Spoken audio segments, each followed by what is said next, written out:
I've talked to the candidates before. I'm going to do this in somewhat random order.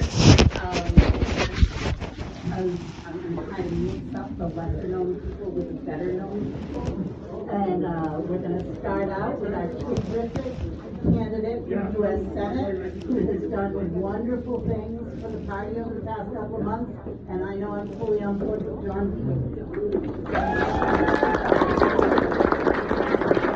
All right, thank you. I want to take your attention to February 1st of 2024. I'm in my house in Swansea. I live in a part of town. I'm watching Elizabeth Warren on screen being interviewed, and it's just sticking at my car. It really is. And I start thinking, man, I can't stand when we go to vote and we see unopposed Democrat on the ballot. And the thought of her not being challenged really bothered me. But I knew no one knew who I was. I've been a lawyer here for 25 years, but nobody knew my name. And I knew if I would run, that the chances of me winning, things would have to go perfect for me. But I did it anyways. 19 days later, I announced. And the first thing that didn't go perfect, a couple other guys made the ballot, but I did the best I could. I won the primary. I was the first Republican in many years to get over 40%, 1.4 million people voted. And to give you an idea of why I thought that we would do this, like who would think that a person could take on Elizabeth Warren who's never been that political? And it's a little bit about my life. And there's a book, you can get it, it's called Food Stamp Warriors. Some of you've read it. But I come from a unique experience. Single mother on welfare and food stamps, living in one of the worst neighborhoods across America. To give you an idea, when I was 6, I watched my mother get stabbed in a mugging. At the age of 9, a child predator began abusing me for a period of 2 years. At 17, my best friend Derek died in my arms, shot 4 times.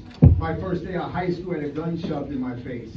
So the next day I was a high school dropout, like everyone else in my family. So when you know me and you learn my life story, you will, whether you agree with me politically or not, you're going to accept that I am the living, breathing embodiment of the American dream and everything that's possible in a great country. And I didn't know if I would run again, but I heard something constantly while I was running. John, I hope you don't disappear. John, I do your best, but I hope you don't disappear. And some folks wanted me to run again against Markey, but I didn't know if I would do it. So they had a poll done. And believe it or not, the poll showed me edging Ed Markey out in the general election by a couple points. We've had another poll that shows me down 5 points. Real competitive race. But I still wasn't sure. And so the Boston Herald called and said, John, would you consider running? And I said, I'll run on a couple conditions. 1, Ed Markey doesn't retire. He's really vulnerable. 2, I won't run if President Trump is inclined to endorse someone else. I'm not going to run against the president, the head of the party, and all of that. Plus, a contested primary, it's not a real winnable formula for me as a Senate candidate. And then the phone rang, and it was the White House. Not President Trump, okay? But it was the White House that said, we want you to run. We think you got a shot. And then the Senate committee called and said, John, we think you should run. And we'll get behind you. And then I started thinking, wait a minute. If we avoid a primary against Markey while he's contested in a primary with Seth Moulton and they're trying to out-far left each other, I'll be able to take a common sense approach to the 64% unenrolled and disenfranchised Democrats. We got a real shot. So I called Amy Carnevale. I said, listen, I got the White House, I got the Senate committee. How can I get endorsed by the state committee members?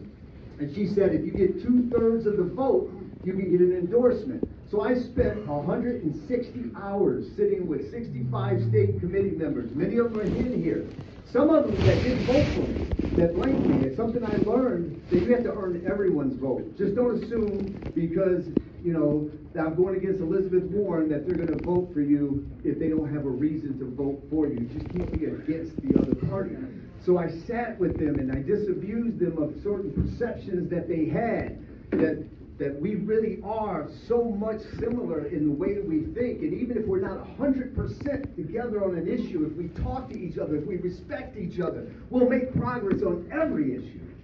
And I'm proud to say that I got an 85% endorsement of the Mass GOP in November of 20, And now we're going into an advantage. Ed Markey and Seth Moulton. I don't know if you've seen it yet, but they got attack ads against each other already, super PACs. They're trying to out-far extreme left each other. Open borders, citizenship for all, 20 millions, all of those. And so I'm going to save my best speech for Saturday coming up. I want to be respectful to these other candidates, but I'm looking forward to you. I promise you, I'll be a candidate that you can be proud of. I'll be a candidate that you can be proud to vote, and I'll see you on Saturday. I love you all.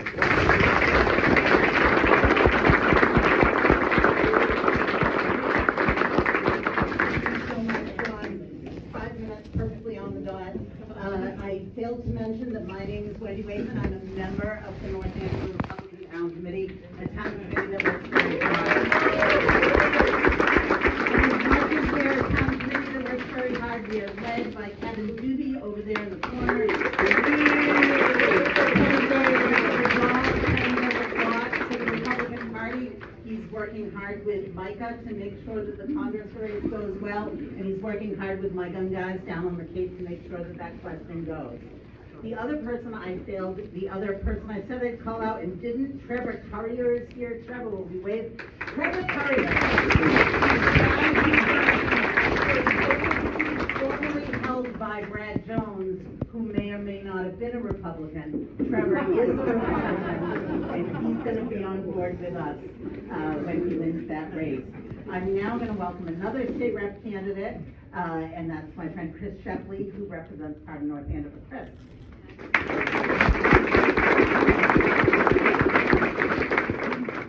Thank you very much, Wendy, for that introduction. And it's great to be here in North Andover. For those who haven't met, I'm Chris Shepley. I'm running for the 18th Essex District, which covers parts of Andover, North Andover, Tewksbury, and Boxford. I'm on the Andover School Committee. I'm the only Republican on the school committee, so I know what it's like voting through when you're from Andover, it's not exactly a conservative stronghold, but it's a place where people are feeling the squeeze, whether they're Democrats, Republicans, or Independents, and I think that's going to be the common theme for every candidate running up and down the ballot this November.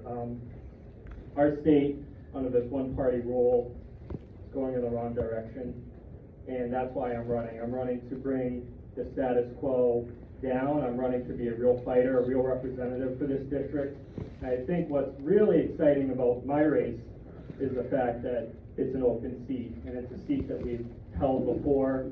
So I'm hoping that with a strong message of affordability, accountability, and transparency, fighting for the things that I think everybody in this room wants, the legislative audit, which we all voted for, lowering our taxes, bringing some relief to families, but also really fighting for the future of Massachusetts and making sure people like me and other young people can afford to live here, to settle down here and raise their families here, because what we're seeing is people are voting with their feet, right? They're leaving the state in droves. Businesses are leaving the state, particularly here in the Merrimack Valley, where we're a stone toss away from New Hampshire. Our small businesses are really struggling right now. So I'm running to be a real fighter in the State House. I'm running to bring back some accountability, and I hope that everybody in this room will continue to stay engaged, stay involved.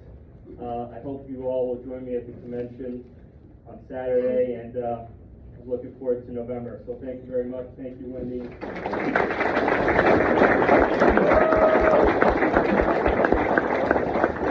Thank you, Chris Shepley from our neighboring town of North Andover, who has a district that encompasses part of Andover. We have a special guest tonight, and I haven't told the candidates the order because, as I said, I'm kind of mixed up. But Shawn Oliver's here tonight. He is the lieutenant governor candidate who has most recently entered the race.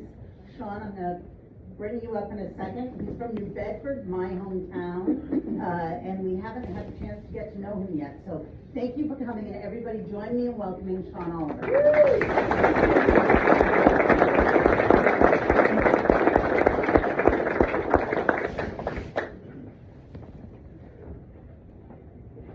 She had no idea. That's why I'm all in That's great. That's why we did the notice. I expect you to give Josh. Awesome. Well, thank you everybody for being here. This is a great turnout. As it was said, I am from New Beige. That's why the beige tuxedo. No, but seriously, it's an honor to be here amongst you guys. I want to tell you a little bit about myself. My name is Shawn. I am a father, a husband, a grandfather, a New Bedford City Councilor, and a corrections officer. I was born and raised in the city of New Bedford, graduated New Bedford Public Schools, and at the age of 17, I found out that I was going to be a father for the first time. So I had to put my ambitions aside for a little bit, as there were more pressing matters. But I didn't make excuses. What I did is I got a job instead, right? Working 2, sometimes 3 jobs to make sure that the light stayed on, something that is very hard to do right now for working class families. So that's something that's near and dear to my heart. I know the struggle. I know what it's like to not know where your next meal is coming from, not know if your bills are going to be paid. So as I got a little bit further in my career with as I got a little older, got a little bit more established, and now raising a 7-year-old son, so I have a 24-year-old daughter and a 7-year-old son. So I kind of run the gambit of things that are really pressing to me. My wife and I, while we were looking for schooling for my son, he was diagnosed with autism, so she ended up making the sacrifice of becoming a stay-at-home mom to give him every opportunity that he could. So in that, I started looking at my local government as I felt that I wasn't being represented, my family wasn't being represented, and folks who thought like me weren't being represented. Where the local government was worried about chasing ideologies instead of fixing roads or improving schools or managing our tax dollars efficiently. So that's why I decided to get into politics. I ran for city council, and I am one of a total of 3 Republicans that are elected to any office in the city of New Bedford. Out of school committee, the mayor, the state representatives, everything. So I've been quickly labeled the most conservative member of the delegation down there, a badge that I wear proudly. But I found myself arguing over some proverbial ream of paper to try to move the needle for the taxpayers. I quickly realized that the problem is in Beacon Hill, and that's why I want to go to Beacon Hill to make sure that cities and towns get the funding necessary so that the real hurt that's happening to everybody in this room stops. So I'm really looking forward to the convention. If you'd like to learn a little bit more about me, you can visit my website at oliverforlg.com. We have signatures in the back, and I'd love to speak with you, each and every one of you individually, as I'm looking to be not your lieutenant governor, but your listening governor. Everybody in this room deserves to be listened to, and that's what I'm here to do. So thank you very much for the opportunity.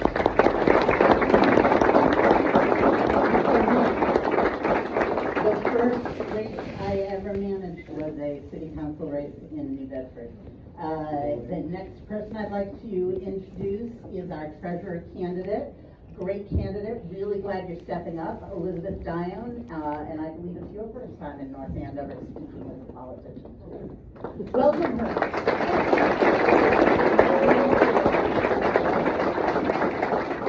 Good evening, everyone. Thank you so much for being here. It's really inspiring. Democracy does not work without engaged and committed citizenry. So again, thank you for being here. I'm Elizabeth Dionne. I'm running to be state treasurer for one simple reason, which is that each of you deserves a treasurer who understands that every dollar has come from the taxpayer's pocket and needs to be treated with care and respect. So I'm running to be your taxpayer's treasurer. The most important reason that I'm running is my husband and I have 4 adult children who cannot afford to live and raise their children here, and neither can any of their friends. Folks, we face an affordability crisis. I'd like to begin by asking 2 quick questions. First of all, who can name the current treasurer? Very good. Doug Goldberg. By the time I'm done, you will remember her name. Second question, who can say what the treasurer does? The incumbent, well, she does, yes. That was great. The response is nothing. There's actually 12 departments in the treasurer's office. I'm not going to go through them in detail. What you need to know is that this is the most powerful office in Massachusetts that people know nothing about. At any given point, the treasurer controls up to 20% of the state budget and 20% of state assets. It's hugely important, and we need to focus on this office. This is the part of the stunt speech where I talk about all the bad lists that we're the top of and all the good lists that we're the bottom of. You have three fabulous gubernatorial candidates who are going to talk about that. Suffice it to say that we are once again known as Massachusetts, and we are witnessing what my campaign calls the mass exodus from Mass. We are pleading with people, do not vote with your feet. Please stay and vote in November. The state needs a change, and the ballot box is how we will do it. So going to Goldberg, the reason I said you remember her name is we call her the Goldberg iceberg. An iceberg has 10% of its mass above the surface. So we know that 10% is bad, and we know this through the audit, we know this through the state inspector general, through the state auditors. There are things that we know that are very bad. There is 90% lurking below the surface. That we don't know, but we need to get in there and find out. Hence the Goldberg iceberg. As I said, you will remember her name. So as your taxpayers' treasurer, there are three pledges that I make to you. The first is that it will cut wasteful spending. The second is that we will have full transparency and an audit of the treasurer's office. And the third is that we are going to eliminate patronage and cronyism. So excess spending. We've documented tens of millions of dollars of wasteful spending. I'm not going to go through them all now because I think you need to hear from other people tonight. But the reason that this matters is the treasurer's office generates the fourth largest source of revenue for the state. It's the single largest source of local government aid. At the same time, the state's budget has doubled. Local aid's gone up only 25%. If you are seeking an override in your town this year, it is because the state has not upheld its end of the bargain. So as the taxpayer's treasurer, I can and will be a voice for returning more money to cities and towns. Every dollar that we save in the treasurer's office, every one of those tens of millions of dollars that will not be wasted, can go back to cities, towns, and taxpayers. My second pledge, part of the 72% who voted for the audit, which we do not have. I cannot force the legislature to do anything, but again, the treasurer is uniquely powerful. I can order an audit of all 12 departments in the treasurer's office, and that is the first thing that we will do when I am treasurer. We will find out what's lurking in the 90% of the Goldberg iceberg below the surface, and we will clean it up. Finally, patronage. Why does this matter? Massachusetts is not nearly as blue a state as its government would indicate. And there are a number of reasons for this. I won't go into all of them, but one of them is because the Democratic Party has been very disciplined and very clever about using the state to fund its party operations, in particular using the treasurer's office to fund its party operations. Every time there was a Republican governor, something got shifted to a Democratic treasurer to preserve the patronage hires that then ran the party's operations in the state. So, Frank Sargent, governor. The lottery goes to Bob Crane, the most corrupt politician in Massachusetts history, and that is saying something. Mitt Romney is governor. The Alcoholic Beverage Control Commission gets taken from Governor Romney and given to the state treasurer at the time. Deb Goldberg is Charlie Baker is governor. The Cannabis Control Commission does not go to Charlie Baker, it goes to Deb Goldberg. Incidentally, the legislature just voted 155-0 to take the Cannabis Control Commission away from her because she's done that bad a job. When every member of her party votes against her, we know that this office, she's vulnerable, this office is winnable. So again, we're going to eliminate the patronage hires. I will be hiring people not for who they know, but for what they know and their commitment to public service. A little bit about me. You already know that I'm a mom. I'm also an attorney.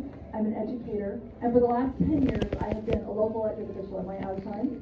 30 seconds. Where over 10 years, as select board chair, I delivered a revenue-based, balanced budget that did not call an abuse of reserve funds. Again, folks, this office is winnable. Need your help. Please give us your signatures. Please go to my website. You'll see my cards. Sign up to receive our social media posts. Thank you. God bless the United States. God bless our great state. God bless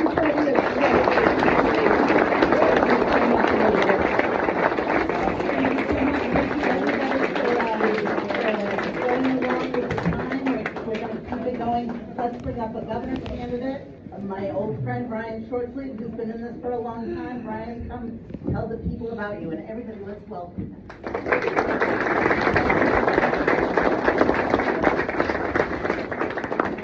Thank you, Wendy. I think You're our first welcome. race might have been a Peter Torkelson's race. Oh, God bless him. Well, it's great to see everybody here tonight. Anyone in this room ready to take back Beacon Hill? Anyone ready to send more Healy packing? Well, I was at Red Sox opening day 3 weeks ago with my 13-year-old son. And let me tell you who else is ready to send more Healy packing. It's Red Sox Nation. Anyone watch that game on TV? Even the Yankees don't get booed that loudly. My 13-year-old's my least interested political guy. My older ones are a little more interested. But he said, geez, Dad, These people really don't like Michelle Wu and Maura Healy. And I will assure you, they were not yelling woo, all right? But what does it tell you? People always ask, we're going to have a convention this weekend. You're going to ask all three of the gubernatorial candidates and John Deaton, can we actually win these races? When I'm at Fenway, listening to 37,000 people boo Maura Healy, it tells you we can win these races. Those are not Republicans. Those are independents who feel completely abandoned. They're Democrats who are fed up. Their working families are getting crushed. So I know we can win this race. For those of you who don't know me, my name is Brian Shortsleeve. I'm a proud Marine.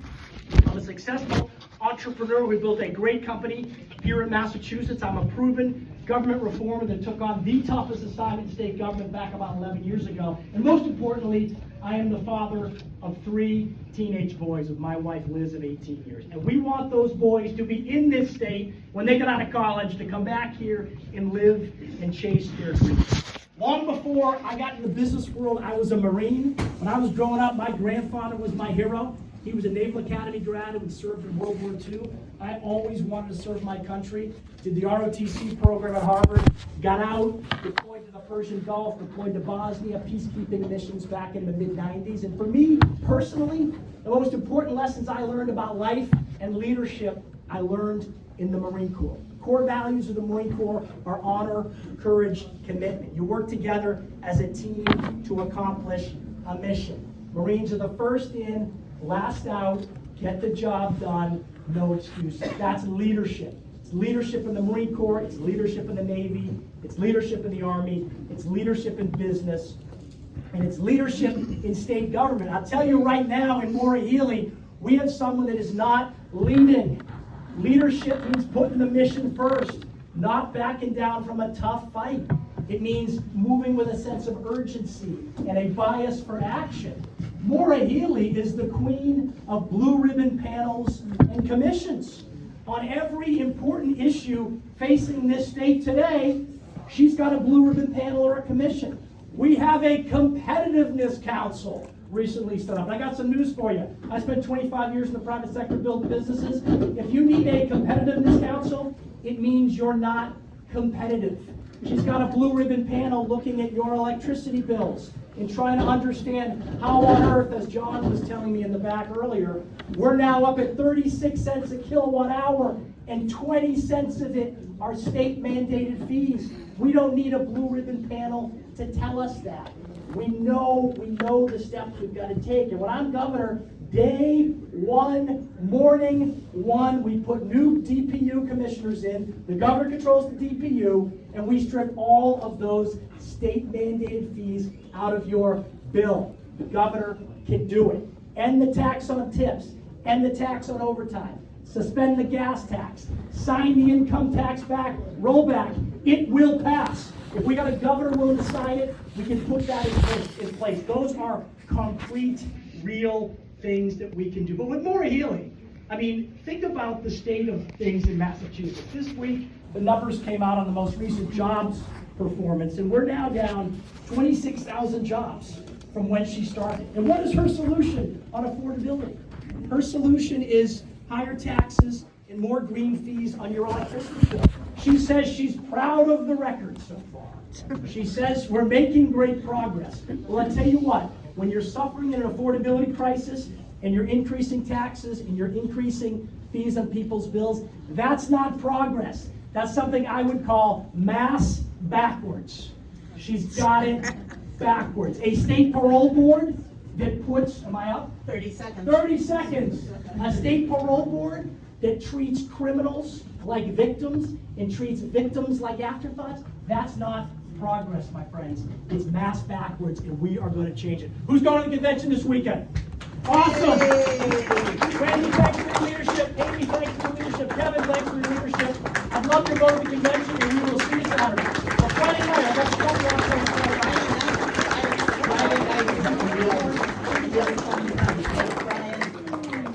Brian mentioned that he and I met years ago on Peter Torkelson's race, the race for the 6th. This year we had a great candidate come up and decide he's going to take on the 6th. Seth Mullen, before Seth decided to challenge Markey. It was a wise decision. I am so happy he's in the race. Ladies and gentlemen, join me in welcoming Micah Jones.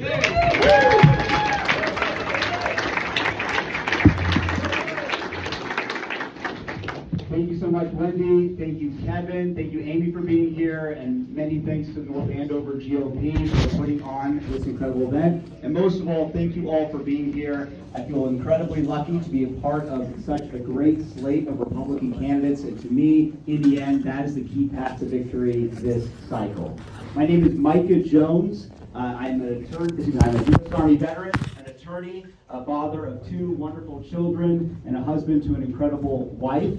I'm running for Congress because I deeply love the United States of America, the Commonwealth of Massachusetts, and the greater communities of the North Shore and Merrimack Valley that make up the Massachusetts 6th Congressional District.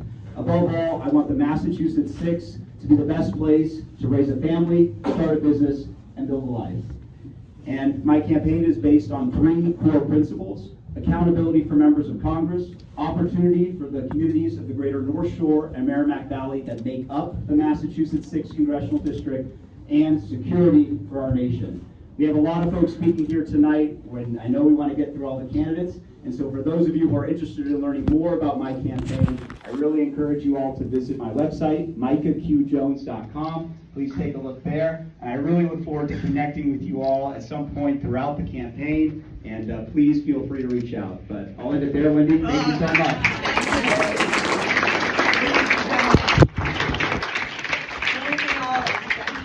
Candidates to go short. I just can't tell you how much I love it. I'm very happy now to introduce a new friend who's been to North Andover before, and I'm making eye contact so you can make your way up here. The first candidate in for Lieutenant Governor and a newcomer to Republican politics has brought an energy and a spirit that can't be matched. Join me in welcoming candidate for Lieutenant Governor Ann Brensley.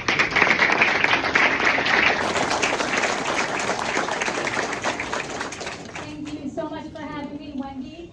You were one of the first people I met, so for you to introduce me is actually quite special. I'm Ann Brensley. I'm running for Lieutenant Governor. I've been running for over 7 months now. That is insane. I've met thousands of people. And I've had really bad speeches, and I've had okay speeches. And one speech I had, it was really early on, was in Medway. I went to the NARTC. And afterwards, I thought I did a great job. And then afterwards, this guy, who I won't say his name, Nicky Maselli. I said, I did a great job. I was like, Nicky, I did a great job. He's like, I don't know. People know Nicky. But he really doesn't know. And no, he really did, because then he told me how he felt. So I said, what was wrong about my speech? And he was like, well, somebody said, are you going to fight for us? And you were like, yes. And you didn't really make any of us believe it. And I was like, well, it's early on, it's in September.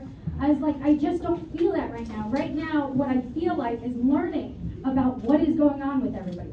Real local, the things that are going to matter in everybody's household, whether they are Republican, whether they're Democrat, whether they're unenrolled. I need that information because polls don't even count anymore. So I went ahead and I ran my campaign, and about a week ago, I was in bed and I woke up and I was like, it's now. And I was like, it's now. It's now. This is it. This is the moment that we need to start fighting. This is it. Because I'm seeing what's happening in Massachusetts. I'm seeing what's happening with Maura Healey. I'm seeing that these policies are starting to solidify. I'm also seeing that we're getting momentum. We're talking Maura Healey, a woman who's never lost a campaign. Kim Driscoll, the lieutenant governor, never lost a campaign. But people are upset. They can't pay their utility bills. They're realizing the state is coming into their communities. They're realizing that all of a sudden parents don't have control over their kids' education. And it's all starting to get very, very real, and the fight is now. I'm telling you. Whether it's in a Democrat home, whether it's in an unenrolled home, whether it's in a Republican home, people are struggling. And they're struggling on the same issues. Things are too expensive. And I tell you this because it's time for all of us to get together and start really thinking about how we can contribute to the fight. Because it's coming, and they don't see us. They don't see us yet. They're not paying attention.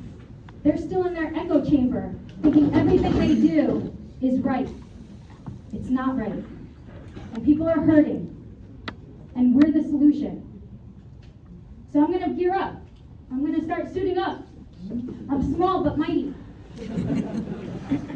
And I'm going to get ready for this. We got convention.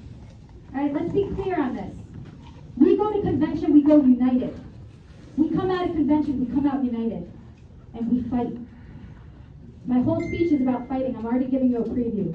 Forget everything I said. Okay? But it's time. I promise you. This is it. This is the moment. They're not paying attention. They don't know what we know. That people are hurt. And it doesn't matter about the party. The utility bills are the same. So start thinking about how you're going to contribute. I'm going to start fighting. I'm Ann Brensley. I'm running for Lieutenant Governor.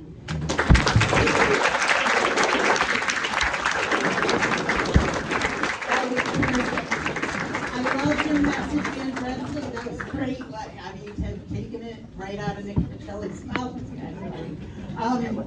Ladies and gentlemen, I am happy to introduce somebody now who has been to more North Andover Town Committee meetings than anyone else who isn't a member, and that would be our Peabody neighbor, Ann Manning Martin, who's running for Lieutenant Governor. Join me in welcoming Ann.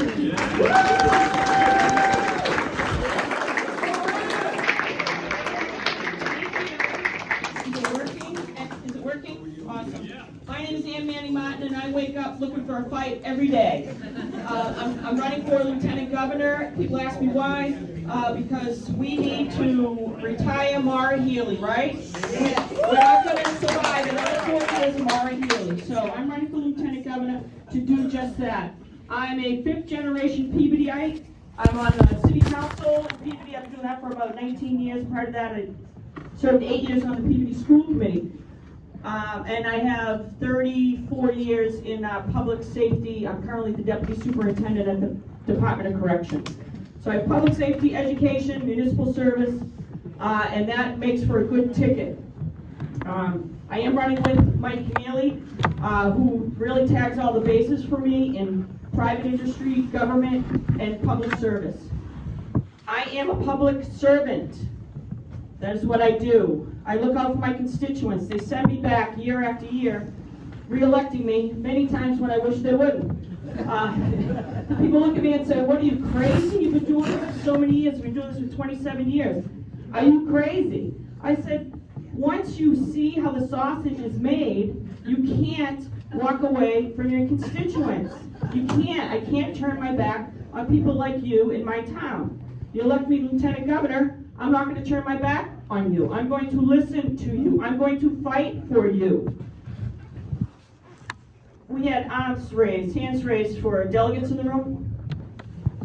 Okay, take them down if you want more texts, more calls, more, right? I have good news for you. This is all over. The texts, the calls are all over on Saturday. I've called you, I've texted you. If I haven't met you, I will. And I would love your vote at the convention.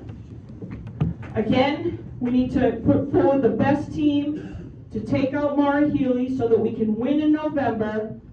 And I ask for your support at the convention. And I thank you for all your patience, for all us reaching out and contacting you. You have a very important role Saturday, and I look forward to seeing you there. Thank you very much.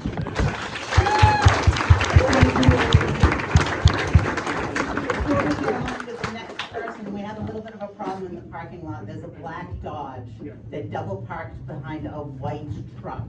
The people in the white truck would like to leave. So if you're driving that black Dodge, please go out and move your car. Thank you very much. Mike Kennealy is not a stranger to the Merrimack Valley. He's probably going to tell you a bit about the work that he's done in Lawrence, running for governor. And ladies and gentlemen, join me in welcoming my friend, Mike Kennealy.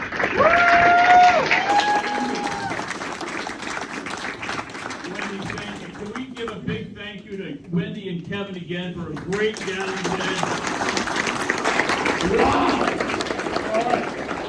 I want to thank all of you for being here tonight and for our work together on behalf of the Republican cause of Massachusetts. For 2 years, I served as this party's finance chair. I raised $2 million to get us out of debt and help us to compete again. I'm the single largest donor to the party, its candidates, and its causes the last 3 years.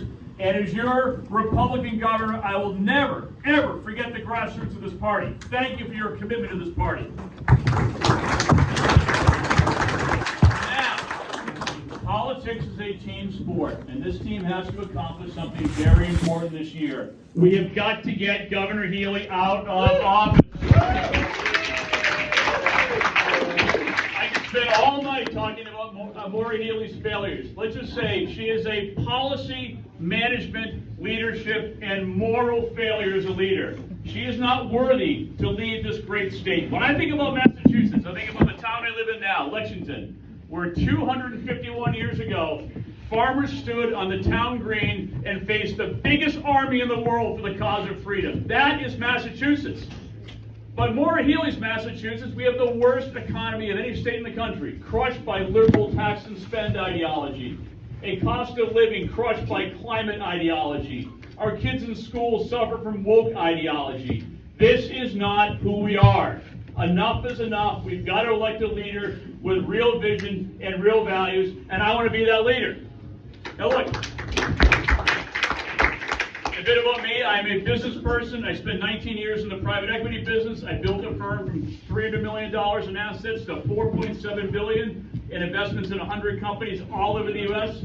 I understand job growth in the private economy as well as anybody. Along the way, I got married, been married 27 years, raised 3 amazing kids in Lexington, coached 39 of their sports teams, served on our finance committee, wonderful family life, business career. By the way, we're a very religious family. We're so religious, we have 2 religions. I'm Catholic, my wife is Jewish. My wife's also Puerto Rican, so we're your typical Irish Catholic, Puerto Rican, Jewish family. That's who we are. But I decided at age 45 what I really wanted to do the rest of my days was public service, to serve the people of Massachusetts. So about 13 years ago, I left that private equity firm and went to Lawrence and joined the team to turn around the Lawrence Public Schools, the worst performing school district in our state. We cut the bureaucracy by 40%, put the dollars in the classroom, increased the high school graduation rate from 52% to 72% in 2 short years. And those kids in Lawrence have a much better path in life thanks to the work of our team. I spent 8 years in state government. I was the Economic Development Secretary, CEO of a $1.5 billion organization that I completely restructured to serve our people and serve our communities better. We invested hundreds of millions of dollars in our Voctech High School. We helped our economy generate 2,000 to 30,000 private sector jobs. Very different experience than we've had under Maura Healey. And then for 2 years after that, I teamed up with the CEO of Boys and Girls Clubs of Boston. So the kids in Roxbury and Dorchester, Mattapan and Chelsea and South Boston could do better in school and do better in life. That is my track record. Business, local government, education, state government. It's a track record that is unmatched in the field, and it is a conservative Republican track record of public service, of slashing and streamlining bureaucracies, putting parents and kids first in education, respecting local control, growing our economy. That's what I've done. That's what I want to do as your governor. My commitment to you, a few things. 1, declare in no uncertain terms that we are not a sanctuary state. And end our sanctuary policy. Demand the audit in the legislature we all voted for. Cut taxes and spending and regulation. Stop threatening and start funding our cities and towns. We are starving our cities and towns. And I will end the enforcement of MBTA communities. I will cut energy costs by building pipelines and getting the green gimmick charges off our bills. And we will have a real education strategy based on standards and accountability and innovation and choice and more vocational offerings where the parents are in charge and the kids benefit. If we do all those things, we will no longer be last in the nation in job growth, which is shameful. We're literally state number 50 out of 50 the last 3 years. A few other things I think are common sense. We need voter ID, right? We should repeal Chapter 135 of the gun law. And as a former youth sports coach, can we please finally say no boys on the girls' team? I know I can do all these things. I will do them. I also know I can win because I've delivered for the people of Massachusetts. I'm the one Republican who has done pro-growth economic policies, real lasting government reform, real progress in education. With your support, I will get this done. Thank you.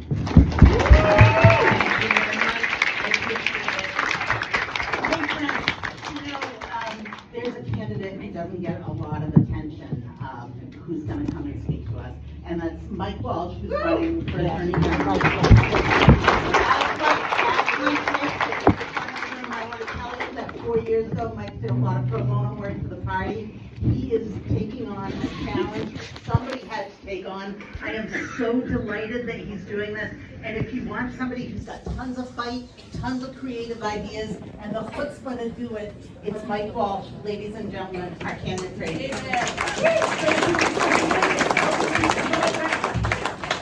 Hello, my name is Mike Walsh. I'm running for Attorney General, mostly because someone had to. There are two people I owe that to the race. First is Dionne, who, as we were going around trying to fight MBK zoning and lecturing over the past 2 years or so, and I was trying to convince her to run, and she wouldn't do it. She said, "You do it." And I was really unsure about that, and I went to help Mr. Deaton file his 24 taxpayer lawsuit for the audit. And you should have seen him up there at the press conference. He was a piece of oratory. I think his speech I'm looking forward to even more than mine at the convention.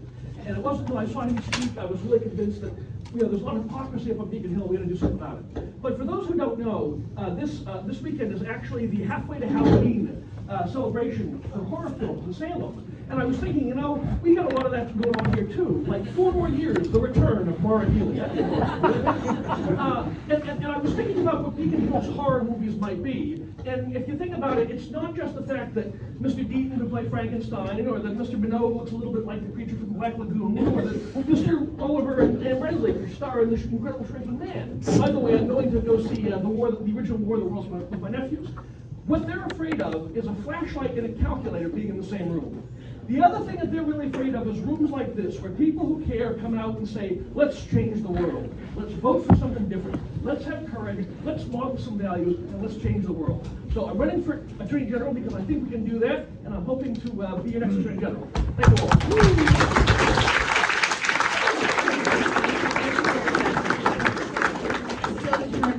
Decided to take this on. Hey, Senator, I know you're talking to somebody.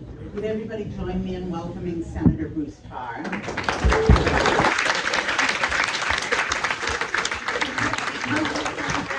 I'm going to say, hey, Bruce, do you want to say much more than yelling hello across the room? Hello! There you go. Okay, so all of my names are scratched off except the last gubernatorial candidate from the neighboring town of Hamilton. Join me in welcoming Micah.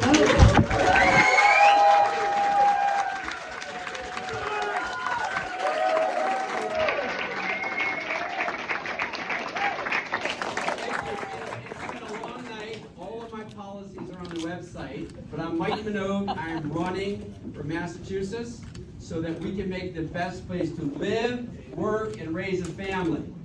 And we heard a lot about fighting tonight, right? So at West Point, I was a boxer. I'm an Irish Catholic, and the rule was when you first started boxing, no matter how good you were, you stayed in the ring, and they rotated in fresh people until you bled, until you hurt. So even if you were good and you could dance around and you were in shape, ultimately by the 5th, 6th round, a bigger person who's fresh was going to come in. And if you were stubborn and stupid, like me, you try to go as long as you can and take as much punishment.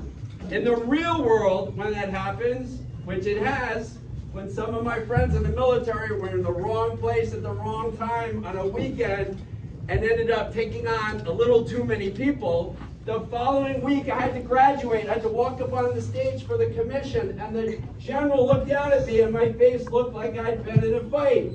And he said, "Lieutenant, what the hell happened to you?" And I said, "Sir, I got my ass kicked." I saluted him, and I walked off. So in life, it's not just being able to fight, it's also can you take a punch. And so we are the people. We're scrappy. We want to win. I grew up in a life of purpose and being a scrappy kid. I've been a soldier. I've been a father of 5 kids. I am the husband to Renee. I was the CEO of an amazing company called Abiomed, which makes the world's smallest heart pumps, transformed the standard of care for cardiogenic shock, created thousands of jobs, and the pumps are made in Danvers, Massachusetts.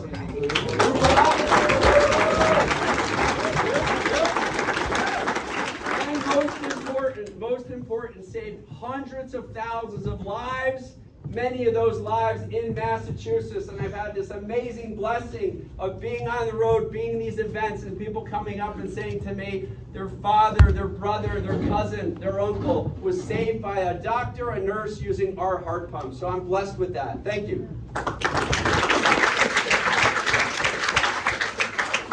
So we're on the wrong path. I'm just going to say the high level, and then again, all these details are there. I know it's a long day, a lot of speakers. I just want to know, if you're going to the convention, know this is our time to rally, get together. Know this is the time to be preparing to win.